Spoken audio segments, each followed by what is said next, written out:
I was thinking verbatim because that's the word they would use when you had to get a quote from the Bible exactly right, verbatim, right?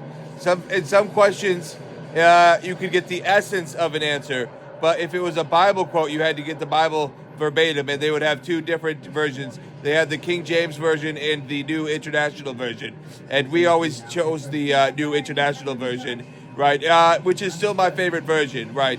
I still prefer the New International version over any other version, and I've looked at quite a few different versions, not as many as like a Bible scholar or a theologian probably.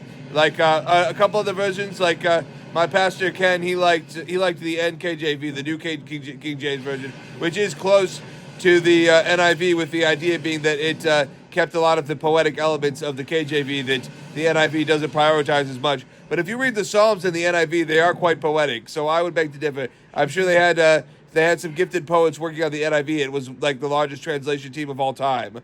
I'm sure some of those people, or many of them, valued the poetry of the Psalms, right? What we're going to say is that, so they used us when we were kids to memorize the Bible facts in junior Bible quiz, and later the actual books of the Bible, and we had to get them very quickly. We had to get those answers very quickly from memory recall, and it involved reflexes too, right? Because you would buzz in, and it would be the difference between it would be the difference of a microsecond who would get the question, who would get to answer the question right, because you would have to predict the answer to the question.